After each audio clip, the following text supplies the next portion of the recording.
আসসালামু আলাইকুম আমার প্রিয় আপু ভাইয়েরা, আশা করি আপনারা সবাই অনেক অনেক ভালো আছেন। আমি আলহামদুলিল্লাহ ভালোই আছি। আজকে আরও একটি গুরুত্বপূর্ণ ভিডিও আপনাদের সামনে নিয়ে চলে এসেছি।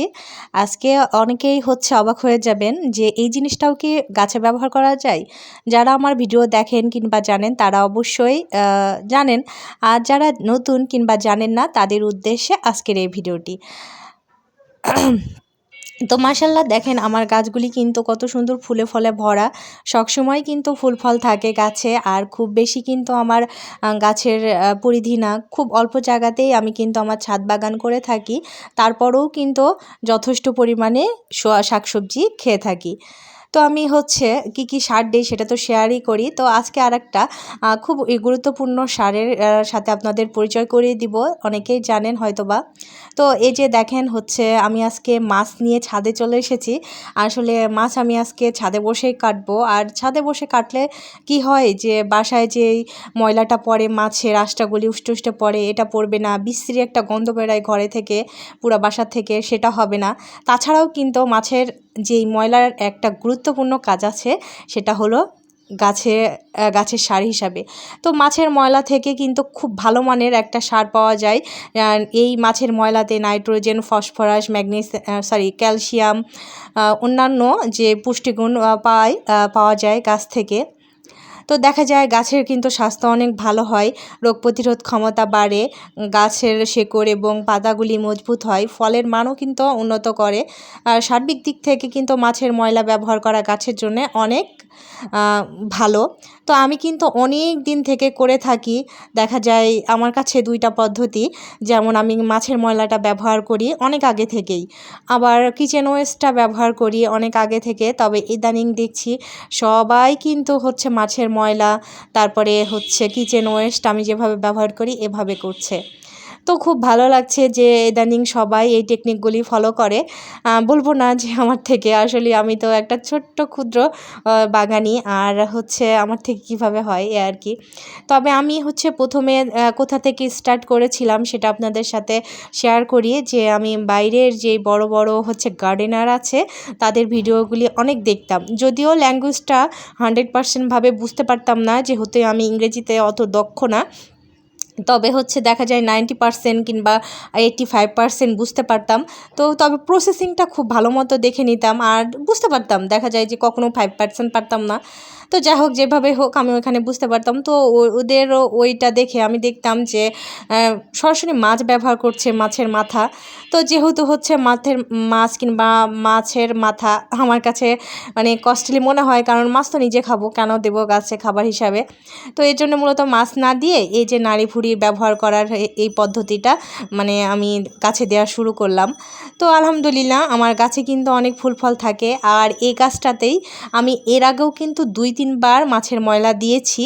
তো দেখেন, আর আমি কত ডাল ছাঁটাই করেছি আপনাদের সাথে তো শেয়ার করেছি। আর রেগুলার কিন্তু যে ফুলের কলিগুলি আছে, অতিরিক্ত ডালপালা হয়, সেগুলো কিন্তু রেগুলার ছিঁড়তে থাকি।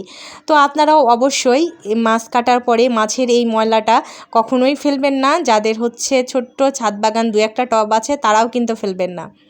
আপনারা আলাদাভাবে সার তৈরি করেও গাছে ব্যবহার করতে পারেন, আবার সরাসরি গাছে ব্যবহার করতে পারেন। তবে আলাদাভাবে আমি একবার সার তৈরি করতে গেছিলাম অনেক আগে, দেখা যায় 3-4 বছর আগে, যখন প্রথম সার তৈরি করতে গেছিলাম। তো ওইখানে দেখা যায় আমি অল্প মাটি দিয়ে কিছু সার তৈরি করার ফলে একটা বিশ্রী কাণ্ড হয়ে গেছিলো আমার কাছে। এই জন্যে ওইটা আমার কাছে ভালো লাগে না, যেহেতু অনেক বিশ্রী লাগছিল। এই জন্যে আমি ওইটা অ্যাভয়েড করে এখন থেকে আমি এখন থেকে তখন থেকে সরাসরি গাছে ব্যবহার করি। আর আমি সেটা কীভাবে গাছে ব্যবহার করি সেটা আপনাদের সাথে শেয়ার করব। আর এই যে দেখেন, আপনাদের সাথে কথা বলতে বলতে কিন্তু আমার মাছ কাটা শেষ হয়ে গেছে, আর আমার গাছের সারগুলিও রেডি হয়ে গেছে। এখন আমি কিভাবে প্রয়োগ করব সেটাই আপনাদের সাথে শেয়ার করব। তার আগে বলি, আমরা যারা শহরে থাকি, শহরে থাকি তাদের কিন্তু দেখা যায় মাছ কাটার পরে যে ময়লাটা থাকে, এটা কিন্তু অনেক একটা বাজে অবস্থার সৃষ্টি করে। ময়লা ঝুড়িতে রাখলে দেখা যায় ময়লালা না আসলে প্রচুর গন্ধ ছড়ায়, ফ্রিজে রাখলে ফ্রিজ ময়লা হয়ে যায়। তো আমরা যদি মাটির ভিতরে একটু পুঁতে পুঁতে রাখি তাহলে কিন্তু আর হবে না। আর এই যে দেখেন আমি কিভাবে হচ্ছে দিয়ে দিচ্ছি, যে তরল সার প্রথম মাছ কাটার পরে পানিটা হয়েছে, যে পানিতে ধুয়েছি ওই পানিটা আমি না ফেলে দিয়ে আর কিছু পানি অ্যাড করে পাতলা করে সেটা আমার গাছের গোড়াতে দিয়ে দিচ্ছি। শুধু এক গাছেই দিব না, সব ধরনের গাছে দিব। ফুলকপি গাছে তো আপনারা দেখেছেন ফুল আসতে শুরু করেছে। আবার এই পালং শাকগুলি মাশাল্লাহ দেখেন কত সুন্দর হয়েছে। এখানে কিন্তু আমি কোনো ধরনের রাসায়নিক সার দেই নাই। সার বলতে শুধু মাটি তৈরির সময় যে মুরগির মলটা কবুতরের মলটা থাকে সেটাই আমি ভালো করে শুকিয়ে সেটাই দিয়েছিলাম, আর কিন্তু কোনো কিছুই দেইনি। তারপরে দেখেন মাশাআল্লাহ কত সুন্দর হয়েছে। তো এখানে দেখা যায় আমার কাছে কেমন যেন একটু সন্দেহ লাগলো, মাছের পানিটা একটু বেশি ঘন ছিল, এর জন্যে ওপরে থেকে আবার কিছু পানি দিয়ে দিলাম। আর ওপরে থেকে পানি দিয়ে দিলে শাক কিন্তু অনেক ভালো হয়। আপনারা চেষ্টা করবেন দিনে 2 বার না হলেও একবার এভাবে করে পানি ওপরে থেকে ছিটিয়ে দেওয়ার চেষ্টা করতে, তাহলে পাতাগুলি কিন্তু অনেক সুন্দর হয়, সবুজ হয়। আর এখন কে ক্যামেরা করছে জানেন? আলিফ। তো ও আমাকে দেখাচ্ছিল, এর জন্যে ওর থেকে মোবাইলটা নিয়ে আমি নিজে আবার ভিডিও করা শুরু করলাম আর এক হাতে কাজ করা শুরু করলাম। দেখা যায় এক হাতে কাজ করতে হলে কিন্তু আমার অনেক সমস্যা হয়ে যায়, অনেক ঝামেলা লাগে, তারপরেও করি। একটা সময় স্ট্যান্ড ছিল সেটাও ভেঙে গেছে, কোনোভাবে আর হয় নাই। আর এই যে দেখেন আমি কিন্তু এখানে আর একটু পানি অ্যাড করে নিয়েছি, একটু পাতলা করে নিয়েছি, একটু বেশি করে দিয়ে এখন আমার সব গাছগুলিতে দিয়ে দেব যতক্ষণ পর্যন্ত হয়। তো আমার ওই হচ্ছে মরিচ গাছটাতেও দিয়ে দিলাম, কয়েকদিন পরেই পানি দিলাম, আর কি শুকনা ছিল দেখেছেন তো। আর এই যে দেখেন আমি কিন্তু বেগুন গাছটাতেও দিয়ে দিচ্ছি, যেহেতু আমার বেগুন গাছে এখন যথেষ্ট পরিমাণে ফল আছে, দেখা যায় 8-9টা বেগুন আছে, তো এর জন্যে আমি ওই গাছটাতেও দিয়ে দিলাম। আর সাজনাতে কিন্তু অগণিত সজনে আছে, সাজনা গাছে অগণিত সাজনা ধরে আছে, অনেক বেশি ধরেছে, তো আলহামদুলিল্লাহ। আর হচ্ছে গাছটার কিন্তু অনেক পাতা ঝরে গেছে, গোড়াতে কিন্তু যথেষ্ট পরিমাণে খাবার দিয়েছি, তবে আরও খাবার দেওয়া দরকার, আমার হচ্ছে দেওয়া হয় নাই।